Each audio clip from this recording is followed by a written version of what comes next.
Le Premier ministre Victoire Toméga-Daubé serait revenu d'Allemagne avec une distinction couronnant les efforts du gouvernement dans le développement durable.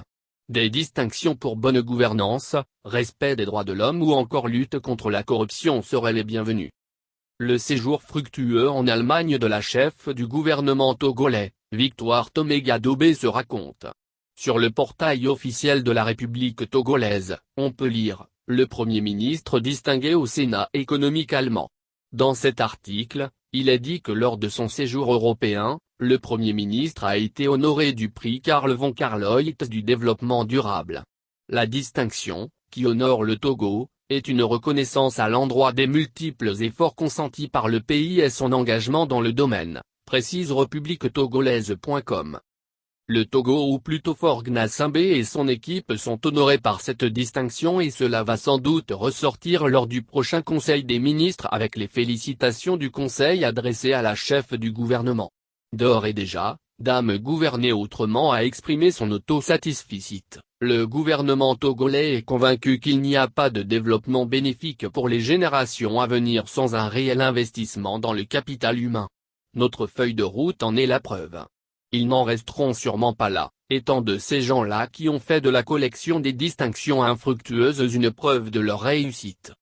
Pendant 2 ou 3 éditions, le gouvernement s'est jeté des fleurs au sujet de ses places dans les classements Doing Business jusqu'au jour où tout s'écroule comme un château de cartes. La Banque mondiale, à l'origine du rapport, déclarera que les dés étaient pipés, jetant du discrédit sur le fameux Doing Business qui a fait la gloire du gouvernement. Ce dernier s'est logiquement défendu en arguant que le Togo ne fait pas partie des pays indexés par les manipulations des données. Si d'autres l'ont fait, qu'est-ce qui empêchait le Togo de le faire quand on sait que le pays est un grand corrupteur, et a déjà démontré sa capacité à embarquer à coups de millions des personnalités de renom dans des projets mal conçus? Jamais au Togo, le gouvernement n'a cherché à décrocher des prix relativement à la question du respect des droits de l'homme. Jamais, le gouvernement n'a voulu s'illustrer positivement dans la bonne gouvernance. Jamais, ils n'ont voulu faire comme les autres pays qui respectent leur constitution et qui évoluent lentement, mais sûrement en faisant du respect des droits de l'homme un idéal à atteindre.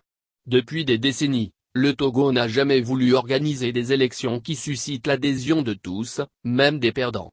Tout passe par la force et toutes les énergies sont consacrées aux projets qui attirent ceux qui veulent s'enrichir dans un pays sous-développé.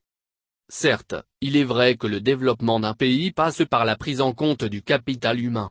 Mais il est plus que vrai que toute initiative de développement qui ne prend pas en compte les aspirations populaires est vouée à l'échec.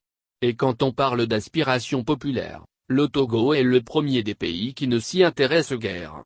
Sur de nombreux plans, les besoins et aspirations des Togolais ont toujours été relégués au second plan, surtout quand il s'agit de questions relatives à la démocratie. Pour le régime, l'essentiel est la conservation du pouvoir, et les prix fantaisistes sont brandis comme des réussites. S'il est une doléance à formuler, c'est de demander au Premier ministre de ramener aussi des prix qui distinguent les gouvernements qui luttent effectivement contre la corruption et qui ont fait du respect des droits de l'homme un impératif absolu. Trêve de ces classements, prix et distinctions qui ne servent qu'à cacher vos nombreux échecs.